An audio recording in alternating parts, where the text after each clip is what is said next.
E eu estou aqui com o doutor Eduardo, que é da empresa MFBD Advogados, empresa com mais de 25 anos no mercado, atuando com empresas familiares, fazendo acordo de sócios, também fala de reforma tributária, todo esse Também. cenário que inclui a empresa. É isso mesmo, doutor Eduardo? É sim, Vera. Que bacana poder compartilhar um pouco de informação aqui sobre o mundo empresariado, né? Bom, vamos deixar bem focado aqui que a gente está querendo falar do mundo empresariado, mas de empresas familiares, Isso né? aí, isso aí. Então, a gente está aqui para falar um pouco das relações de empresas familiares, mas também, hoje, passando um pouco por alto aqui, fala-se também muito de holding familiar, né? Sim, E a holding familiar nada mais é também do que uma proteção, do que uma empresa constituída sob o ponto de vista familiar. sim. Então, por que eu estou falando disso? Também do que a gente vai falar serve também para as holdings familiares. Ou seja, um jeitão, organização de estruturar as empresas e essas empresas serem produtivas, seja do ponto de vista de negócio operacional ou do ponto de vista de proteção, de manutenção de patrimônio e Legal. locação de seus bens, né? Eu vejo assim, sabe, Vera, é importante, sobretudo, que cada um saiba o seu papel dentro da empresa. Se o pai está constituindo, o pai e a mãe estão constituindo uma empresa e eles ainda querem ficar com a gestão da empresa, ok. Então os filhos têm que entender que aquilo é só um momento, no caso da Road, por exemplo, é só um momento de antecipar uma ideia de sucessão patrimonial. Mas há outras circunstâncias, por exemplo, empresas ainda operacionais, às vezes o pai, a mãe, estão há 20 anos da empresa. E o filho, ele não está com aquela identificação ainda plena na empresa, mas ele se sente ali necessitado em pertencer a tudo aquilo. E aí fica uma dúvida que vale a pena aí para você esclarecer um pouco mais a tua vivência, até que ponto vale a pena forçar a barra essa pessoa trabalhar na empresa para legitimar a mesada dela, para legitimar a distribuição de lucro, ou talvez valha a pena assumir que aquilo é uma mesada mesmo, né? E, ó, vou te dar um tanto por mês, porque isso aqui é um projeto familiar, mas a empresa tem que continuar seguindo seu caminho. Enfim. Esse é um processo, esse processo sucessório que é o que a gente está falando aqui, né? Vamos falar de processo sucessório. Bom, o herdeiro, ele muitas vezes ele não se sente preparado ou não sente o chamado para aquele negócio. Pois é. E isso é uma verdade que a gente precisa colocar na mesa. E muitas vezes o fundador, o patriarca, a matriarca, ele não gosta muito de falar desse assunto. Quando fala de sucessão, às vezes dá discussão, desentendimento, então não gosta muito de falar do assunto. Agora, nós precisamos ter clareza do que esse herdeiro quer. Ele quer suceder o negócio? Ele quer assumir? Se ele quer assumir, se a gente se enxerga assim, né? Nós trabalhamos com processo sucessório de empresas familiares, né? Intermediando tudo isso, todo esse momento. Se a gente sente que ele quer suceder o negócio, nós vamos investir nesse herdeiro, porque é muito melhor que a sucessão aconteça com os herdeiros. Sim. Então, nós vamos investir em formação técnica, acadêmica, em vivência. Quanto antes ele entrar no negócio, começar a trabalhar na empresa, de preferência num posto onde ele tem acesso ao cliente, atendimento ao cliente é muito legal para ele sentir como é que é o negócio, né? Como é que realmente funciona. E aí ele vai, logicamente, escalando um progresso dentro da empresa, ganhando um prolabório, ganhando uma remuneração baseada em meritocracia, né? Do negócio dele, da evolução dele, né? Enfim. E Então, aí, só para fazer um parênteses aqui, né, Vera, e sim, continue, fique à vontade, mas é aí que, desde esse momento em que o empresariado quer inserir um filho no contexto empresarial e a identificação não está plena, vale a pena já pensar numa assessoria, numa consultoria, para entender o papel e o fluxo esperado desse herdeiro dentro do macro, né? Então, uma pessoa que possa apoiar e, de repente, até reduzir expectativas imediatas desse pai ou mãe que está aguardando o ingresso imediato desse filho. Com certeza, porque é muita expectativa, né? Acerca disso, assim, é muita... O filho, ele acaba tendo a expectativa de agradar o pai, não decepcionar o pai. E o pai tem a expectativa de que alguém vai suceder, ele é o herdeiro, né? Então, o negócio vai ser passado para o seu filho. Eu construí tudo isso para minha família, não é isso? Exato. Então, a minha família vai assumir isso, meu filho vai assumir. Mas as pessoas, a empresa, ela é um sonho do fundador. Como nós falamos esses dias aí, né, a respeito. Ela é sonho do fundador. Será que ela é sonho? Ela é sonho do herdeiro? Exato. Eu posso dar um exemplo pessoal, doutor Eduardo. A minha filha trabalhou comigo na minha empresa. Ela começou lá, como eu te falei, como recepcionista, e foi escalando. Era uma excelente colaboradora. E interessante que ela não se portava como filha da dona. Não, ela se portava como uma colaboradora que era obediente, seguia as regras, enfim, ótima. Excelente colaboradora. Entrou para o curso de Direito. E no terceiro ano da faculdade, ela quis sair. Para mim, confesso que foi uma decepção grande no primeiro momento. Poxa, eu esperava que ela ficasse na empresa, que a gente pudesse trabalhar, abrir novas frentes de negócios, né? Agora, depois que ela terminasse a faculdade, fosse advogada. E ela quis sair. Foi uma decepção no começo. Mas eu pude trabalhar isso com muita assertividade.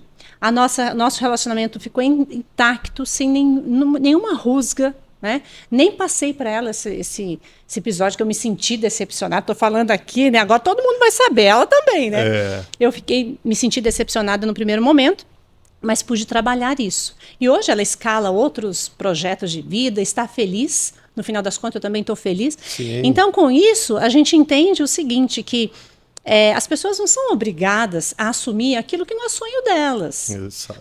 Como disse Viktor Frankl, né, que é o psiquiatra lá austríaco, né, sobrevivente da Segunda Guerra Mundial, ele dizia assim: a pessoa é livre para escolher e escolhendo é responsável pelas escolhas. Pois é. Então, é importante a gente trazer isso ao processo sucessório para que as expectativas estejam alinhadas, não é isso, doutor? Você sabe, Vera, e esse debate ele vem muito a calhar pelo seguinte, porque assim, tem situações em que os pais querem sim forçar a barra com os filhos, mas tem situações que o pai ele quer sim o ingresso dos filhos, mas o filho ele quer muito a entrada, porque assim, especialmente quando são empresas lucrativas, são empresas de alta margem, então o filho ele quer ter acesso àquilo, porque aí eventualmente aquela mesada que ele recebe engorda, né, um pouco mais, vai engordar mais, vai fazer sentido, Sim. Então que aquele recebimento no mês a mês tenha um pouco mais de volume, escala, né? E aí que eu já vi algumas dificuldades. Eu, particularmente, vivenciei uma consultoria para uma empresa em que o pai, ele até preparou o filho por uns 5 anos para assumir a empresa, devagar, foi treinando, as coisas foram acontecendo. Só que, num dado momento, talvez depois de 5 anos, o filho ele pegou e entrou na empresa, assumiu, só que o pai saiu, mas o pai também não queria simplesmente sair. Ele queria sair da diretoria, mas queria ter lá seu prolabore bem elevado. Então a empresa tinha que continuar tendo margem lucrativa e pagar um prolabore elevado para o pai que saiu. E agora, esse problema agora é teu, filho. E o filho faz gerar, né? Faz gerar o prolabore. Faz. Então ele entrou com a obrigação de pagar um prolabore elevado para o pai. Obviamente, ele também queria um prolabore elevado para ele. Mas, assim, obviamente ele não tinha ainda preparo, porque 5 anos pode ser que seja, né, o suficiente. Mas muitas vezes por uma empresa, que no caso essa daí tinha mais de 1.000 empregados, era de alta empregabilidade, robusta, profissionais estudam, se preparam 10, 15 anos para serem CEOs de empresas como essa, né? E não foi aquela evidente caso o que aconteceu. Então, em certas circunstâncias, quando isso ocorre, é importante que o pai ele não se distancie, que ele fique num conselho. Ou que ele faça essa passagem gradativa. É importante esse planejamento gradativo. É aquela história, né? Você vai ensinar seu filho a dirigir e põe o carro na mão dele e manda ele dirigir com a chave? Não. Exato. Você anda com ele, perto dele, junto dele, até que ele possa fazer sozinho. E esse é um erro gravíssimo, porque o fato da pessoa ter boa vontade, como o senhor mesmo falou, o fato dela querer fazer, o fato dela almejar, tem até uma certa ambição no negócio, porque é um negócio lucrativo, não faz dela preparado para um volume como esse. Exato. Então, tudo isso tem que ser feito de forma gradativa. E é aí que eu trago aqui alguns exemplos de solução. Então, por exemplo, você pode pegar o pai e deixar o pai, né, se mantendo no conselho da empresa. O filho pode ter autonomias dentro, como um CEO, autonomia dentro de uma alçada, dentro de um teto de gastos, dentro de um teto de tomada de decisões, dentro de uma linha de decisões ordinárias para o dia a dia da empresa. Tendo alguma decisão que tenha um cunho que vá uma linha um pouco mais extraordinária, saia da sequência rotineira. Vamos pegar esse aqui, por exemplo. Vou fazer a reforma de reestruturação de todo o layout da empresa. Parece ordinária, mas a despesa envolvida talvez seja de cunho extraordinário. Sim. Então, talvez valha aí a participação do pai como conselheiro. Mas mais que isso, talvez até a participação de uma pessoa externa, né, um mentor, uma pessoa capacitada para fazer mentoria e conduzir uma consultoria, e que a gente possa, enquanto advogado, criar instrumentos, normativas internas, acordo de sócios, que prevejam essa sequência das alçadas, sim, as métricas de distribuição de lucro. Até onde você pode ir nas decisões cotidianas, que vai atingir o negócio inevitavelmente. E aquela coisa, né, doutor, que a gente... Você já vivencia isso todos os dias, mas assim, a gente... Inclusive você que está aí nos acompanhando, é a tal do contrato escrito, do acordo escrito. Sabe aquela conversa que você tem, que você acertou, que está tudo resolvido, mas não está nada assinado? É isso, doutor? Vera, tem uma máxima que eu falo para todo mundo. São nas lacunas que estão os maiores problemas. Sim. São nas lacunas. Naquilo que foi dito um dia, não foi colocado no papel e ficou esquecido para sim, lembrado por outro, ou simplesmente não dito. Mas aqui um breve parênteses. Agora a gente já tem algumas ferramentas de atas online né, que ajudam por IA, que ajudam a registrar o que foi tudo dito, isso. Né? Então aqui também vale a importância de se atribuir instrumentos de inteligência artificial para deixarem registrados reuniões online presidenciais. Pelo menos a gente tem a gravação, a degravação, né, que é traduzir o conteúdo do que foi falado por telefone ou por vídeo e ficar fixada essa ideia. É uma saída. É interessante a questão da ata de reunião. Você sabe que você falando da ata de reunião, me veio ao caso a questão da profissionalização das empresas familiares. Sim. Então, esse aspecto, né, de registrar em ata é um processo de profissionalização. E a profissionalização é um gargalo nas empresas familiares. Hoje, o que acontece? Muitos dos processos estão na cabeça do fundador, na cabeça de alguém, de um colaborador.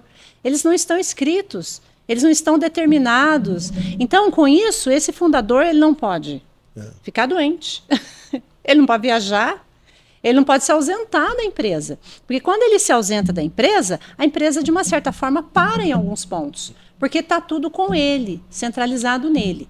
Isso é comum, né? Isso é até aceitável da gente encontrar no primeiro momento, porque ele começou o negócio, ele conhece cada cantinho daquela empresa. Só que a empresa, ela tomou forma, ela cresceu. Agora é a hora de descentralizar. E descentralizar não é perder poder, porque os fundadores, eles têm essa dificuldade de compartilhar.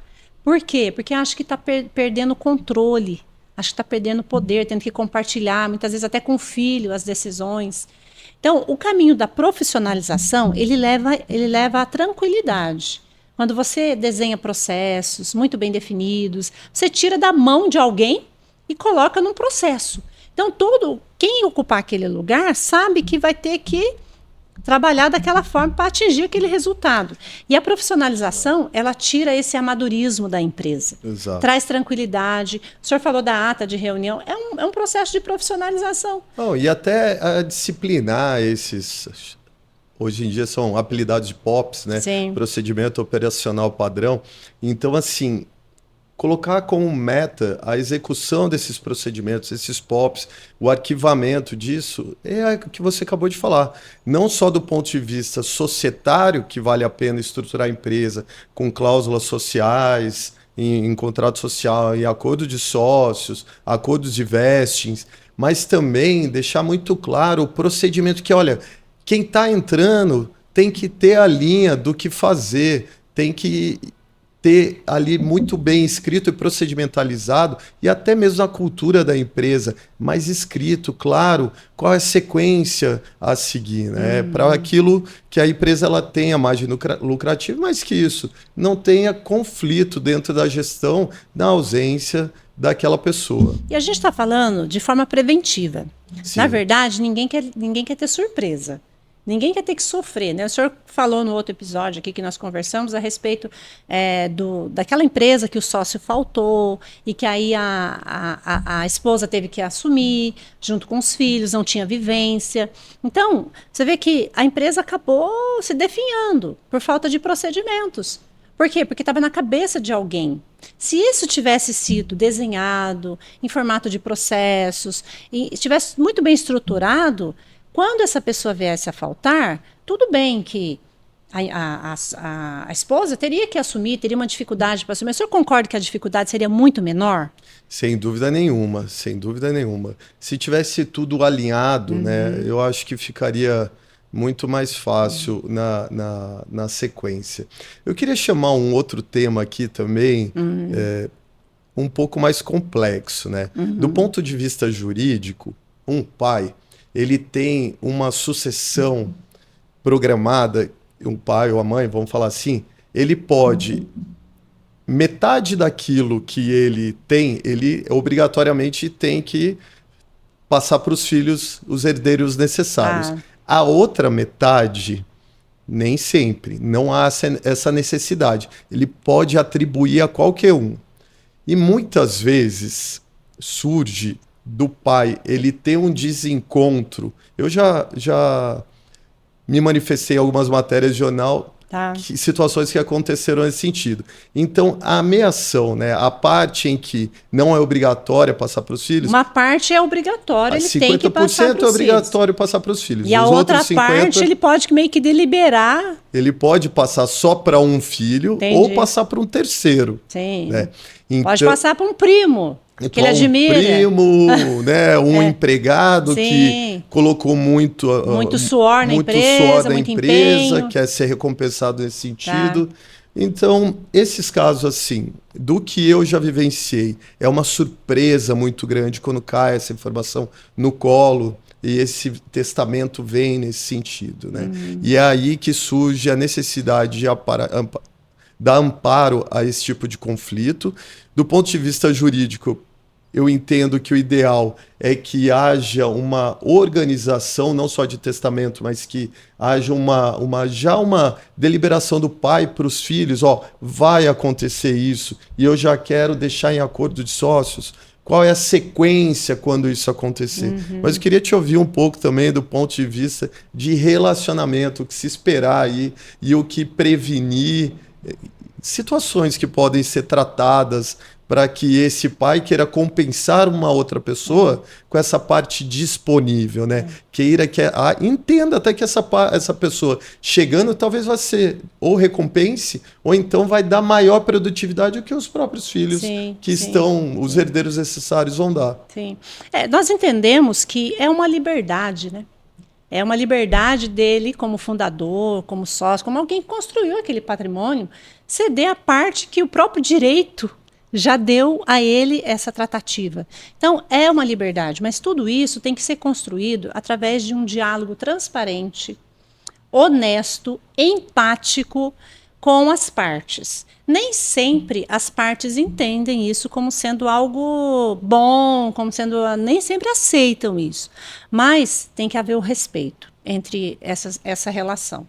Agora, se as partes não entendem isso de forma preventiva, né? O ideal seria que tudo isso fosse colocado à mesa. Sim. Então, fosse colocado tudo que é conversado, doutor Eduardo, olha, a experiência que a gente tem com empresas e com essa intermediação de conflitos. Quando você tem alguém de forma neutra, acompanhando esse diálogo, e tudo isso é resolvido olhando ao ponto da necessidade do outro. Entende? O herdeiro, o patriarca, ele tem uma necessidade a respeito disso. Então, qual que é a necessidade dele? Recompensar alguém que um dia foi o braço direito dele. Então, quando o herdeiro ele consegue entender isso de forma clara, objetiva, com honestidade e empatia, isso é muito bem conduzido. Agora, o problema é quando isso não é entendido, não é passado, não é falado de forma empática, de forma assertiva. Agora, como que, muitas vezes, doutor, para falar de forma empática, tem que falar sem emoção. Então, no calor da emoção, a gente fala o que não devia falar. Talvez tenha acontecido, né? Talvez o senhor viu aí nesse caminho do direito, né? Lidando com pessoas. Muitos. Eu também já presenciei briga de sócios e tudo, né? Então, a gente sabe que quando vem a emoção, vem o problema. Não é para resolver nada na emoção. Vera, um pequeno parênteses aqui também. E eu tenho um caso muito recente que foi isso. Né? Um dono da empresa, um sócio, me procurou e conversou, olha, tal, eu quero, a situação não tá legal, não tá assim, tal, e se eu começar a puxar a conversa, vai ser briga e sei lá o quê. Eu falei, olha, deixa eu te explicar. Primeira coisa, hoje, um debate judicial de solução societária tem que ter perícia para constituir valuation, tudo mais. A gente está falando de alto custo com perito, com assistente técnico, e tudo isso daí... Fora o desgaste, né? Fora o desgaste. Vai levar 7, 10 anos para finalizar. Então, talvez você acabe saindo, ele era minoritário, você vai acabar saindo da empresa, não vai receber muita coisa, e a gente não sabe daqui a 7, 10 anos o estado que a empresa vai estar, né? Eu falei, olha, de forma precavida, faz o seguinte... Tire toda a sua emoção nesse momento e vá numa conversa franca, sem emoção. Sim. Lembre que evite como se fosse uma conversa de marido e mulher brigando. Você tem que entender que o espírito é de conciliação. Sim. Então esse empresário foi lá, mandou uma mensagem abrindo o caminho com super desconfiança se isso daí procederia, e a mensagem foi, olha, não é que deu abertura para a gente conversar e tratar então do valuation da empresa e da minha saída. Então assim, às vezes as coisas estão na cabeça que não vai dar certo, ou que a briga vai acontecer. Está mais fantasiado na cabeça do que propriamente nas relações. Exatamente. Né? Então, quando você tem as regras do jogo postas, bem claras nesse sentido, se está muito evidente o caminho a ser percorrido, é só instrumentalizar. Então, assim, é gerar ata, gerar acordos, gerar um trabalho todo de preparação e guardar o interesse do patriarca, naquele exemplo que a gente estava trazendo, e uma boa consultoria e mentoria para não deixar esse emocional aflorar novamente. Isso. E se você não consegue, esse caso, né, foi um caso bem feliz que ele conseguiu, mas se você não consegue, traz uma terceira pessoa que é neutra, um consultor, né, uma pessoa que vai intermediar essa relação e vai ficar tudo bem. Porque, olha, quando eu comecei a idealizar, trabalhar com empresas familiares, o meu sonho sempre foi esse, que a família fosse preservada no seu patrimônio emocional. Que a família fosse preservada. Se fala em patrimônio, se fala em bens, mas e o patrimônio emocional? No final de tudo, o que valeu a pena? Né? E eu quero falar com você sobre isso. No final de tudo, o que valeu a pena? Valeu a pena você construir um patrimônio onde, onde há distanciamento entre as famílias, entre os seus filhos? Não sei se valeu a pena. É uma reflexão para nós, não é isso, doutor Eduardo? É isso mesmo. Eu acho que até indo para uma linha de trazer uma mensagem final, penso mais é que o importante é não ter lacunas. O importante é que o patriarca consiga trazer o que ele pretende dessa sequência até o limite, até onde ele estiver, obviamente, em vida, o que ele quer que as coisas se organizem. E o desejo dele de futuro. Se os herdeiros vão pegar aquele desejo e dar sequência, é outra história. Mas, às vezes, o desejo dele de futuro é, sim, o ingresso de uma terceira pessoa, é ter uma pessoa no conselho, é organizar de uma outra forma, ou do formato dele, mas que seja colocado às claras, instrumentalizado por todos contratos, instrumentos jurídicos necessários e que todo mundo saiba a regra do bolo, a receita do bolo, a sequência esperada. E se os filhos mantiverem a linha, ok, vai ser dado. E se algum deles divergir, que tenha uma boa conversa e saiba se valorar e quantificar a saída desse filho e organizar a casa. Penso que o importante é não ter as lacunas e ser preservada a integridade da família. Com certeza. Tem até aquele livro, 7 Hábitos das Pessoas Altamente Eficazes, o senhor já leu? Sim. Interessante, né? Tem um capítulo lá que fala a respeito de você mentalizar o dia da sua morte. O senhor viu isso? Não me recordo, faz um tempo que eu já li. Você mentaliza o dia que da sua morte. Imagine você chegando, tem um velório, e aí, de repente, é você que está ali. O que as pessoas estão falando de você? Qual foi o legado que você deixou? E aí eu quero falar com você que está nos acompanhando. Você já parou para pensar qual é o legado que você quer deixar para os seus filhos, para sua família? Como que você quer ser lembrado? É interessante isso, não é, doutor? É sim, muito interessante. E eu acho que são cenas aí, capítulos para o futuro aí, para a gente continuar esse bate-papo, conversar, que essa temática tem muito que a gente possa trazer, né, para as pessoas, para gerar paz, tranquilidade e se organizarem nesse sentido. Obrigada, doutor. Foi um prazer. Igualmente.